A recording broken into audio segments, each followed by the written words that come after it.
What's up, everyone? You know who I am. I'm the Comic Outlaw, yeah. And we're dropping Hulk, the Outlaw's cut. And we're moving on, yeah. Covering a few issues here and there that cover the gaps between certain stories. And Hulk finding new allies, unexpected friends, and unexpected alliances that pop up. And also a final decision. But that's not till later. You see the Hulk right before they land on Earth. They all renew their vows as the war-bound, as they know what's coming. Hercules stands with Amadeus Cho, and of course the Angel, who is now an outcast in society, losing his reputation, money, and everything else. As Hercules is wondering what's going on, a shield ship appears out of nowhere, and missiles are fired unexpectedly, as he says, "What the hell?" And this, of course, sets off Hercules smashing through, and he says he hates that kid. Evidently, Amadeus Cho is pulling the strings behind this. As Hercules and Angel are discussing the things that happen, Angel losing his reputation, his money, and everything else, and Amadeus Cho, being one of the smartest kids in the world, said that he hacked his money, stole $12 billion, and invested it in different things, such as a floating machine that's also a sub. You never know with this kid. And Angel's, of course, a little pissed off, saying that he stole all his money, destroyed everything that he had. Said he was a trust fund baby, he never earned it. He calls him a socialist, which is just freaking hilarious. They end up going to a kingdom that's ruled by the Submariner. And he tried to warn everybody about this, that Hulk would be back, that he'd want revenge, and that it was a stupid move to ever mess with him. And this is where his cousin Normina actually hears everything that's going on, and what they did to him, how they killed his wife, how they dishonored him, how they destroyed the World Breaker's life. And Submariner decides that he does not want to get involved. But the Prince of Power decides to stand with him, because he has his own past, where he lost his wife and child due to other circumstances. As Normina defies Submariner and says that she's going to help.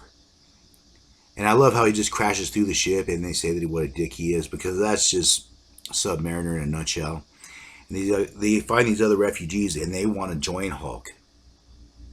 Meanwhile, on the way over, and we're kind of recapping different things because it's their journey over there too, Hulk is actually fighting Iron Man, and the boom actually echoes through the ships and stuff like that. So it's a long, hard trip over there.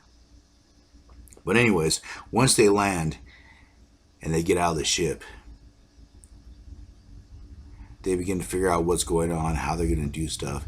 And through the damage, Amadeus Cho tells them to break this certain area in order to save everybody there. And Amadeus Cho is a genius in so many different ways, but yet the town is wrecked. They're trying to save who they can. They're trying to help who they can. And there stands the World Breaker.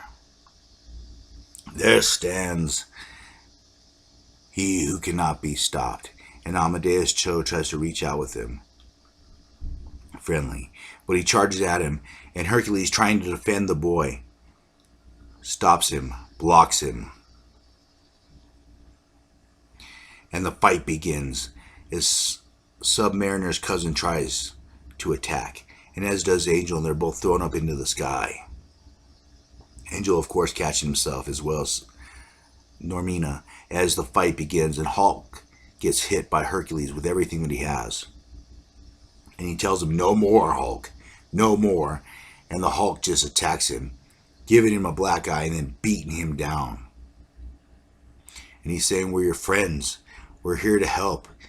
Trying to reach out with him with some kind of compassion, as he turns around and sees the crowd before him. And he realizes that he is not alone. There's others who want to join his cause. As we move on to the next issue of The Incredible Hulk, and the Hulk realizes that there's more than just the war-bound that are willing to back him up. They feel his pain, they understand. They want to stand with him, not against him. For he is a king, and he is the World Breaker. He should have known subjects would follow him, but he's too lost in his rage. Meanwhile, Malik I'm not pronouncing his name right, I don't care. And Rick Jones are having a moment trying to find the Hulk. And they find out they're pretty similar in so many different ways. They were both saved by the Hulk, the world breaker. They watched him change, grow, become more. And their lives run the same parallels, growing up as orphans, beaten and made fun of, feeling like they had nothing in this world, that they were truly alone. And then the Hulk came. And they both were shocked, amazed. And yet, one felt strong and the other felt free. And I think that's intermixed between them in so many different ways. Where Rick had to sit there at night as the Hulk pounded on the vault door. Because Bruce wanted to keep him locked in, keep the raging beast from going out to hurt anyone. And he was always misunderstood. Even when he was fighting the mightiest heroes, he tried to reach through. And he almost had a broken body because of it. So many times he's tried to stop Hulk. He's been the voice of reason, but he's always been there. He's always snapped him out of it. He's always brought him back to true north. As he stands ready. And all of a sudden his other brother appears. The war-bound. Ready. And he understands the Hulk's pain. He's been there with him every step. He supported him. Reminded him who he was. And when he lost his wife and child, he told him, he reminded him that he can always have vengeance. And that's what he's been doing. Raining his vengeance upon those that took his family. Being war-bound. As the members from S.H.I.E.L.D. appear, knowing that Rick is an ace in the hole and they're here to take him back. Malik has other plans as he starts attacking them. He pulls out a gun, and Rick smartly shoots the building instead of him, giving him that moment, that time, where someone else shows up, his ally, but they're here to kill all humans, instead of who Hulk orders to, because they killed all their females. They are the last of their species, and they want to destroy every human, wipe them all clean. And he cannot allow it to go on. But it must. He must stop him. He must put an end to this, for it is not what the World Breaker wants or ordered. Now loyalties are divided, as one wants vengeance and the other justice. As he brings down the knife, Rick says, "Stop, you can be different. We need to help Hulk, not destroy each other." And then they go off. Two creatures, different, alien, but yet the same, with the same purpose. Now we move on to Iron Man, director of S.H.I.E.L.D.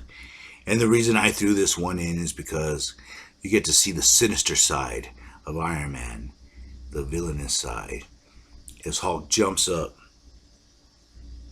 heading for the helicarrier, and they're firing everything they have at him, for he thinks Nick Fury is part of this, because he was on the ship, and he was contacted by him, and then he was sent away. And they're basically saying there's really nothing they can do as the Hulk smashes in, and he's looking for Nick. And he's asking who's in charge here. And since they decided to shoot at him, he does his hand clap and sends them away.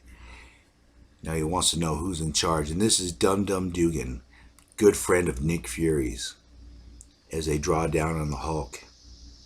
Not worried about anything. He's looking for Nick, wondering what happened. Was he part of it? Was he part of the scheme that killed his wife and child? This is where Dugan says no, explains it, and then they have a moment where they laugh together, because Nick had been gone since then, and it had been a robot, and he figured that it was something that had to do with Iron Man, and he leaves, but gives them a warning. They tell him that he had an adamantium bullet on him, and Dugan says it would do no good, The Hulk is too strong now, and as they're going through different scenarios on what to do, how to handle the situation, or even if he's going to go home after this, Dugan has a lot of responsibility on his shoulders. He's seen what the Hulk can do. He knows what can go on. He may stay, he may not. But he goes into the office of the director, the office of Iron Man, who took over after Nick Fury, who is, or was, or is, the leader of S.H.I.E.L.D. And there, in his office, there's the Iron Man suit. And this is where Dum Dum kind of like reveals everything. You know, he didn't like him. He didn't like the way Nick was handled, the way he ran things, but he sort of respected him. And now he's starting to understand the weight on his shoulders, the weight of having power, as Iron Man answers him back.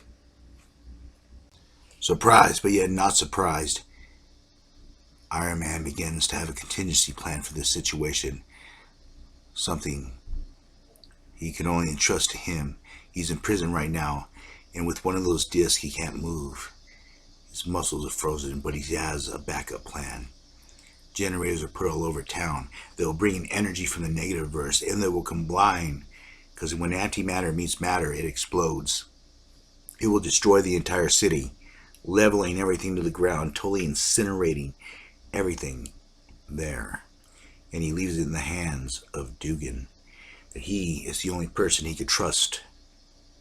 And if it gets too bad, it's up to him, as he's shocked, beginning to be tortured.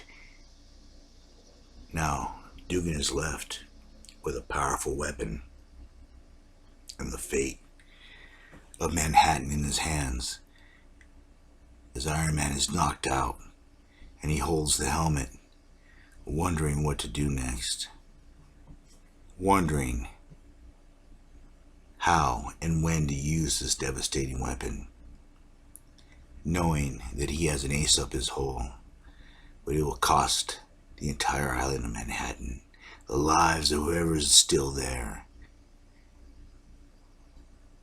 But yet, the road to hell is paved with good intentions. Just ask the Illuminati, and they'll tell you. What will happen the next time, we'll find out. And I'll catch you on the flip side. Yeah.